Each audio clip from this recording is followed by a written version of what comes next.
ဇကားလေးကတော့2020မှာထွက်ရှိခဲ့တဲ့ပေါင်ဆိုတဲ့ဇကားလေးဖြစ်ပါတယ်။ဇလန်ထဲမှာတော့လူမိုင်းတူရဲ့ဒူးမနာသမီးပေါ်ထားတဲ့တန်ရောစင်ကိုဖော်ပြပေးထားတာပဲဖြစ်ပါတယ်။1993ခုနှစ်ကိုရီးယားနိုင်ငံအင်ဂျုံမြို့ရဲ့လူရှုပ်ပြီးမှောင်မိုက်တဲ့လမ်းမတွေပေါ်မှာဇလန်လေးကစတင်ခဲ့ပါတယ်။ပတ်တူစောနဲ့ဂျုံဘယ်တို့ကထော်ထားကြမ်းခန္ဓာကိုယ်တွေနဲ့ကြမ်းတမ်းရန်ဆန်းပြီးအကျွေးလဲရန်တောက်ခံတဲ့အလုံးနဲ့အသက်မွေးနေရတဲ့လူမိုင်းနှစ်ယောက်ပါ။တရက်မှာတော့သူတို့ရစာရှိတဲ့အကျွေးဟောင်းကိုအပူတပြင်းလိုက်လံတောင်းခံရင်မြောင်ကြားဆိုတဲ့အမျိုးသမီးနဲ့တွေ့ဆုံခဲ့ပါတယ်။မြောင်ကြားတရားဝင်ရွှေ့ပြောင်းချနေတိုင်းတို့ဖြစ်ပြီးတနေ့လို့တနေ့စာဘွားကနေရုန်းကန်နေရတဲ့ကြောင့်အကျွေးဆောက်ဖို့နေနေတတ်တာတနေ့စားဖို့တော့အနန္တရုန်းကန်နေရတဲ့တနာစရာမိခင်တူပါလူမိုင်းချင်းတို့ကမြောင်ကြားကြီးရဲ့အကျွေးတောင်းတဲ့အခါပတ်စံလုံးဝမရှိဘူးလို့မျက်ရည်စက်လက်နဲ့ညင်းဆန်နေတဲ့မြောင်ကြားကိုစိတ်မရှိတော့တဲ့လူမကြီးဒူဆော့ဟာချင်းချောင်းတဲ့အနေနဲ့မြောင်ကြားရဲ့9နှစ်ရွယ်သမီးလေးစံရီကိုကြည့်ပြီးဒါဆိုရင်ဒီကလေးကိုအကျွေးအတွက်အပေါင်းပစ္စည်းငါတို့ခေါ်သွားမယ်ပတ်စံရမှလာပြန်ရဲလို့ဒေါ်ဒါကြီးအော်ရက်ကကလေးမကိုအတင်းအဓမ္မဆွဲခေါ်သွားပါတော့တယ်မြောင်ကြားသမီးလေးကိုဖက်ပြီးမြေကြီးပေါ်လူလိတ်ငွေကိုတောင်းပန်ခဲ့ပေမဲ့ရက်ဆက်တဲ့လူမိုက်တွေရဲ့ရှိမှဘာမှမတတ်နိုင်ခဲ့ပါဘူးလူမိုက်နှစ်ယောက်ရဲ့အိမ်ကိုရောက်လာတဲ့စံရီလေးကကြောင်းလန့်တုံလို့ပြီးအမောင်ထဲမှာဒူးလေးတုပ်ကတချုပ်ချုပ်ငိုနေခဲ့ပါတယ်ဒါပေမဲ့စိတ်ငါလာရဲ့လူမိုက်ကြီးဒူဆော့ဟာကလေးမငိုနေတော့ကြည့်ပြီ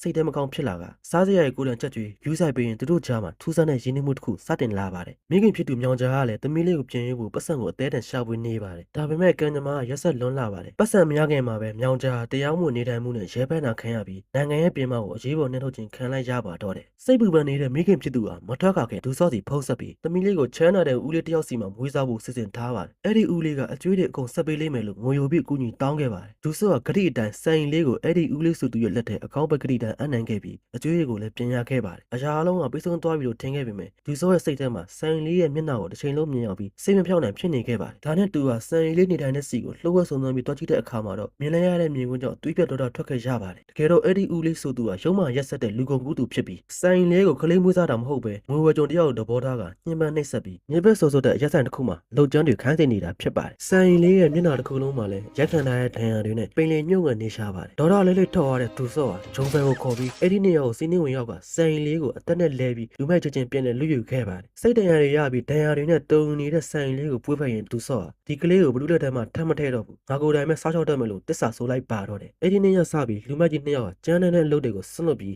စံရင်လေးရဲ့ပညာရေးနဲ့စာအုပ်နေရေးအတွက်တမီးချင်းတစ်ယောက်လိုတက်တက်လို့ပြုစုပြောထောင်ခဲ့ကြပါတယ်ခလေးမလေးစံရင်ကလည်းဒူဆော့ကိုအဖေဂျုံဘယ်ကိုဦးလေးလို့တရားဝင်ခေါ်ခဲ့ပြီးတွေးတောင်းတော်ဆက်ပေမဲ့ကဘာပေါ်မှာအနွေးတစုံမိသားစုလေးတစ်ခုဖြစ်လာပါတယ်ချိန်နဲ့ကုန်လွန်ခဲ့ပြီး10နှစ်ကျော်တဲ့အခါမှာတော့စံရင်လေးကအလွန်ထက်မြက်ပြီးချုံမောလှပတဲ့တက္ကသိုလ်ကျောင်းသူလေးတူဖြစ်လာခဲ့ပါတယ်သူတို့ရဲ့မိသားစုလေးဘဝပျော်ရွှင်စရာတွေနဲ့ပြည့်နေတော့ကံကြမ္မာရဲ့ဒုတိယကြိမ်မြောက်ရက်စက်မှုကြီးရောက်လာခဲ့ပါတယ်တရက်မှာတော့အဖေဖြစ်သူဒူဆော့ဟာတမီးဖြစ်သူစံရင်အတွက်ဂိုမီလက်ဆောင်ရည်တစ်ခုဝယ်ပြီးဆိုင်ကန်နဲ့ပျော်ရွှင်စွာပြန်လာခဲ့ပါတယ်ဒါပေမဲ့လန်ကူလက်မှာပြင်းထန်လွန်လာတဲ့ရေမတော်စားရည်တစ်ခုဖြစ်သွားခဲ့ပြီးဒူဆော့ရဲ့အုံနောက်ဟာစူပူဝါထိခိုက်သွားခဲ့ရပါတယ်မတော်စားဖြစ်ပြီးနောက်ဒူဆော့ဟာဆေးရုံကနေဓာတိလစ်တစ်ချက်ယူကျုံတစ်ချက်နဲ့ထပ်ပြေးသွားခဲ့ပြီးရုတ်တရက်ပြတ်ဆုံးသွားခဲ့ပါတော့တယ်တမီးဖြစ်သူစံရင်နဲ့ဦးလေးဖြစ်သူဂျုံဘယ်တို့ဟာရဲစခန်းနဲ့မိဘမဲ့ခေရတွေဆေးရုံတွေနဲ့နင်းညာပြက်လဲလန့်ရှာဖွေခဲ့ပေမဲ့ဒူဆော့ရဲ့အရေးအယောင်ကိုတော့မတွေ့ရပဲနှစ်ပေါင်း10နှစ်တန်အစာနာပြောက်ပြီးပျောက်ဆုံးသွားခဲ့ပါတယ်မိသားစုကြီးတစ်ခုလုံးလည်းအမောင်တို့တွေရောက်သွားခဲ့ပါတယ်နှစ်ပေါင်း10နှစ်ကြာပြီးနောက်စံရီယာလူကြီးမင်းတယောက်ရဲ့အကူအညီနဲ့ဝေးလံခေါင်ပြတဲ့ရွာတရာကပရာဟိတဆေးရုံမှာပတူဆော့ဆိုတဲ့အမည်နဲ့တက်ကြီးရွယ်ကိုလူနာတယောက်ရှိကြောင်းမထင်မဲ့ပဲတည်င်းရလိုက်ပါတယ်စံရီယာရင်တက်တက်ရှူရခက်ခဲစွာနဲ့အဲ့ဒီဆေးရုံအပြေးလွှာသွားခဲ့ပါတယ်ဆေးရုံအခန်းတကာဖွင့်လိုက်တဲ့အချိန်မှာတော